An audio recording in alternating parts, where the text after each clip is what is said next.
uang seperak, 2 perak, itu emang kadang terlihat senilai kecil banget ya bagi orang yang memang lagi punya duit.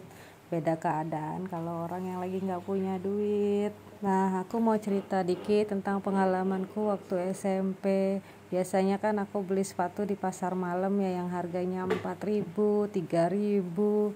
Aku tuh kepengen banget punya sepatu yang bagusan dikit waktu itu. Ngelihat sepatu temanku yang anaknya polisi itu cakep-cakep sepatunya, mana tiap tahun ganti lagi. Akhirnya iseng lah aku ke toko sepatu yang aku tanyain ke temen gue itu. Nah, di situ tuh harga sepatu beragam. Yang paling murah itu waktu itu ingat aku harganya 12.500, itu udah harga diskon guys. Udah punya target kan 12.500. Nah, aku mulailah kerja ngumpulin uang. Aku kerja dulu ngangkatin batu bata guys. Jadi kalau ada orang yang beli tuh aku yang tukang ngangkutnya ke truk, terus nanti ikut truk buat nurunin lagi. Dibayarnya 4.000 waktu itu per 1.000 pieces untuk menaikkan dan menurunkan batu bata itu. Cuman itu kerjanya per tim guys. Singkat cerita, terkumpul lah itu duit 12.500. Mulailah pede aku ke toko sepatunya. Tapi sayangnya akunya tuh teledor. Sampai toko sepatunya uangnya masa tinggal 12.000. Aku pengen nangis sama tukang abang sepatunya, nggak boleh kurang lagi 500 tuh nggak boleh kurang guys. Aku jadi pinjam ke teman, nggak ada yang minjemin waktu itu. Aku bolak balik keluar masuk ke toko sepatu itu nyariin uangku yang jatuh 500 perak waktu itu. Keadaanku waktu itu kayak anak hilang guys, karena emang jalan mondar mandir di area depan toko itu sampai berapa meter lah aku keluar, berapa ratus meter tuh nyariin duit gope, tapi nggak ketemu guys. Kalau sekarang sih inget-inget jadi pengen ketawa ya. Akhirnya besoknya aku baru ke toko sepatu, aku kerja lagi. Cuman karena kelamaan aku mondar mandir jadinya kesorean guys. Nah, sedangkan aku pulang tuh butuh angkot. Jadinya kalau di Bali itu dulu jam maghrib itu jam 6, jam 5, jam 6 itu udah nggak ada angkot yang beredar. Dan ujung-ujungnya aku pulang jalan kaki guys. Jaraknya dari toko sepatu itu ke rumah itu sekitar 5 kiloan.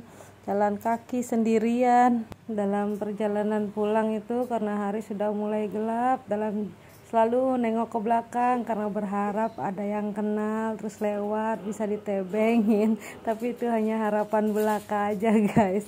Gak ada yang kenal, mungkin ada yang kenal tapi gak mau nebengin. Siapalah aku, anak kecil ingusan jalan kaki sendiri, mungkin udah biasa kali ya. Jadi ngerasanya ya ini anak gak perlu ditolongin gitu kali ya. Kalau cerita kedua aku tentang kehilangan duit 3.000 perak guys, itu sekitar tahun 2003 kalau nggak salah inget ya. Itu uang gaji terakhirku yang masih sisa, karena gajiku memang benar-benar di bawah UMR banget waktu itu.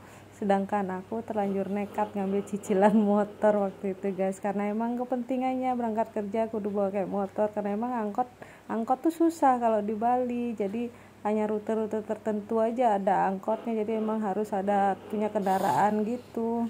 Di tempat kerja aku nangis sudah kayak anak kecil tantrum, bener-bener nangis sesenggukan. Terus ditanya sama teman-teman, dikirain aku kenapa. Terus aku cerita karena kehilangan duit 3.000. Aku diketawain guys, aku berasa dibully massal waktu itu. Gara-gara duit 3.000 doang kamu begini, aku digituin.